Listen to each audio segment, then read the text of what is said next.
So, how exactly did your product artwork come to be? I think the idea first started when I was 14 years old.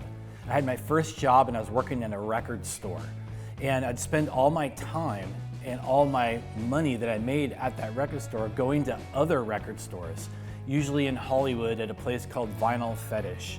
And while there were these awesome gig posters on the wall from some of my favorite bands, people like Depeche Mode and The Smiths and David Bowie.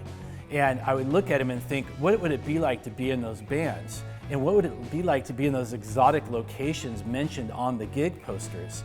So that's where I think I got the kernel of the thought. When it came time to actually create our product artwork, it just hit me like a thunderbolt all those years later.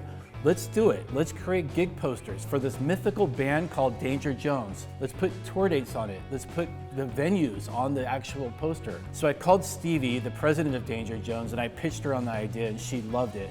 And I sent her over a collage of gig posters from some of my favorite bands. I gave her just 2 rules, and that's it. The color on the box needs to match the color that's in the tube. And the second rule was, we're gonna break the rules.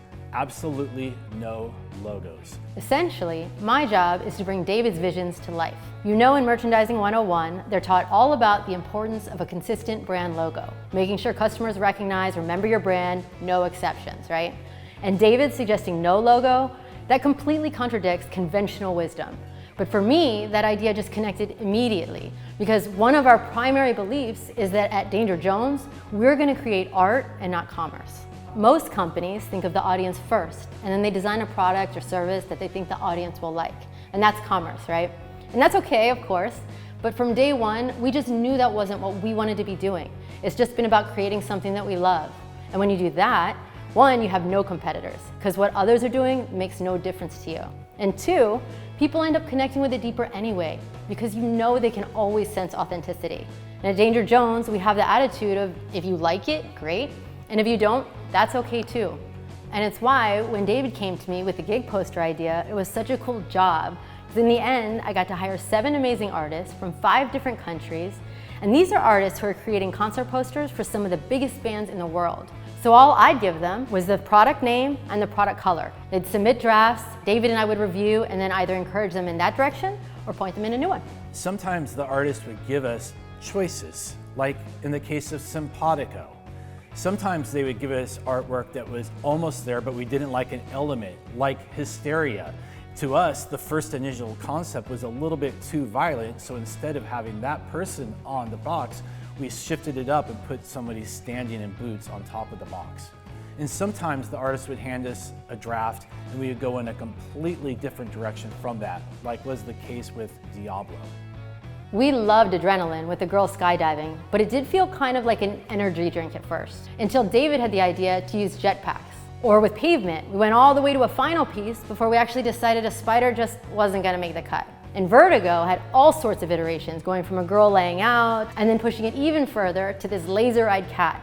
Just more and more evolutions till they all felt right where we wanted them.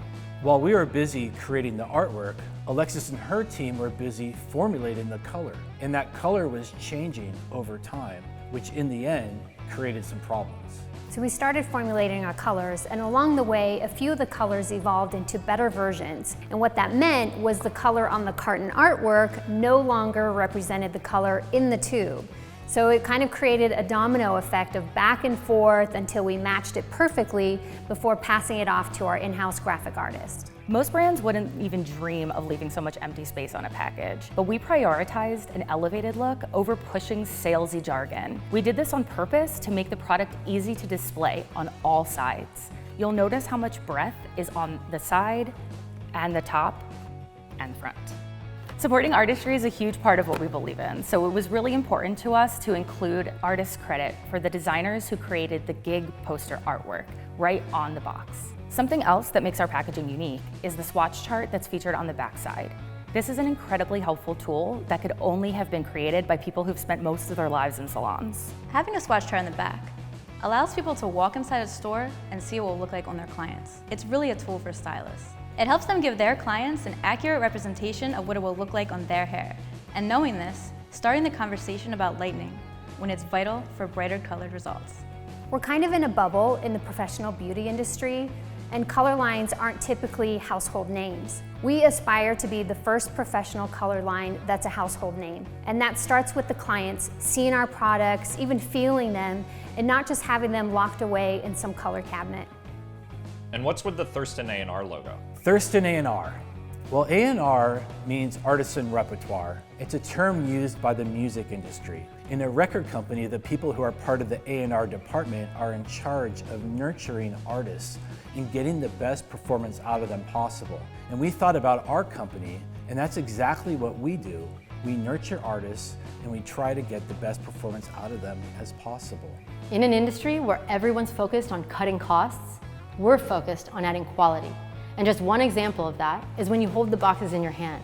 They've got this super luxe feel because we chose to use soft touch, which costs a little bit more money, of course, but the value is huge. With Danger Jones in their hands, it becomes an experience for store employees, for stylists, for everyone. But then we did hit a snag. So you may have noticed that our 5 neon shades actually are not soft touch. And that's because we learned it could very slightly mute the brightness. And that's something we weren't willing to sacrifice. So instead, we invested even more and added an extra pass of super bright Pantone to create what you see today. So, does that answer your question? Which artwork is your favorite? My favorite artwork is Hustler. Mine is Simpatico. Mine is Hotwire. Mine is Ray Gun. I love Burnout because I want to be a race car driver.